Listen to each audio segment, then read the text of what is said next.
allá un señor muy famoso, Nikola Tesla, fue el que estudió mucho la parte de la corriente alterna y gracias a este señor nosotros vivimos en un mundo de corriente alterna. Cuando en las cataratas del Niágara se iba a hacer la primera planta hidroeléctrica, se pensaron en los generadores de Thomas Alva Edison y los generadores de Nikola Tesla. Entonces, en una feria científica, Nikola Tesla dijo: yo voy a iluminar todo y sin necesidad de tanto, porque la corriente directa, más adelante vamos a ver que es complicado el trasiego, la corriente directa, y él dijo: no, yo voy a iluminar toda esa feria y van a ver el potencial que tiene la corriente alterna. Y efectivamente este señor logró iluminar toda la feria y de acá se ganó el contrato para poner sus generadores en las cataratas del Niágara. Y ahí fue donde se empezó a distribuir la corriente eléctrica a través de la energía hidráulica y a su vez en todo un estado. Entonces, muy interesante. Les recomiendo que estudien un poquito la historia de un Nikola Tesla, que ya les digo, gracias a él es que tenemos todo esto de la corriente alterna funcionando en nuestras casas. Muy bien, entonces, para hablar un poquito de la producción de corriente alterna, la corriente alterna se produce pues en una planta hidroeléctrica. Para nosotros llega un tipo de turbina ahí. Nosotros tenemos básicamente durante toda durante todo este tiempo que se ha estado generando corriente alterna, se trabaja con tres tipos de turbinas: está la Pelton, la Francis o la Kaplan, dependiendo del salto, la altura del agua y de cómo se puede aprovechar. Entonces esas turbinas van a mover un generador, exactamente como si estuviéramos viendo un alternador de un vehículo. Va a mover un generador, nada más que se está utilizando la energía hidráulica para poder hacerlo. Y esa energía pues va a llegar a una planta, una subestación, y ahí hay que trasegarla. Más adelante vamos a estudiar cómo es que se hace el trasiego de la corriente alterna. De hecho, la corriente alterna es la corriente que se presta para el trasiego. Es una invención que en 100 años todavía no se ha, pues, no se ha cambiado. Es impresionante, sigue siendo igual y es muy efectiva. Okay, más adelante sí vamos a estudiar un poquito de esto, pero en la parte de lo que nos interesa estudiar, que es la generación de la corriente, sí ocupamos la parte del magnetismo, siempre la parte de que un conductor eléctrico, una vez que es atravesado por una corriente eléctrica, se genera un campo magnético, y cuando un campo magnético atraviesa un conductor eléctrico, también se produce una corriente eléctrica. Esa parte es muy importante. Les comento acá también que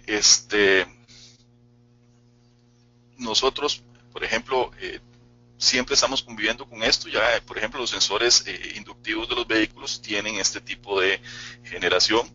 El alternador, por supuesto que nos genera corriente alterna. Después vamos a estudiar cómo se rectifica.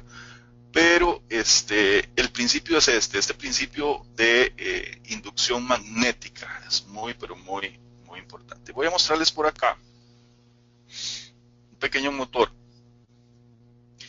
que se puede generar a través del principio de inducción magnética. Por ahí lo van a encontrar, tal vez se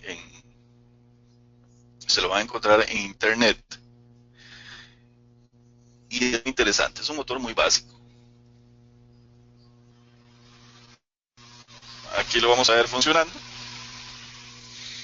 Ese motorcito tiene una característica interesante. Lo primero que todo es que, si vemos en la parte inferior, tenemos un par de cables. Ese par de cables están alimentando el motor a través de papel aluminio. Entonces, por ahí vamos a tener la alimentación de ese motor. Después vamos a tener un conductor eléctrico que está totalmente aislado. Este conductor eléctrico lo pueden tomar a partir de una bobina o lo pueden tomar de un relevador, un alternador. Todas estas bobinas son conductores eléctricos que están totalmente recubiertos por un aislante ¿Qué es lo que se requiere aquí? Lo que se requiere aquí es que la corriente circule y circule y circule a través de las espiras, porque si nosotros no tenemos un conductor eléctrico de estos aislados, la corriente nada más va a pasar, lo va a ver como un bloque, no lo va a ver como un conductor en el cual la corriente tiene que pasar y pasar y pasar y pasar y pasar, y aquí es donde se produce un campo magnético a través de ese inductor, por llamarlo así.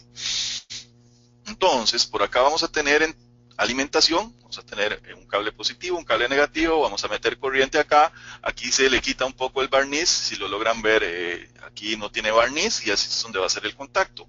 Entonces la energía va a empezar a circular a través del enrolladito este, es un bobinado, y cuando esté pasando la corriente a través de este bobinado, se va a producir un campo magnético.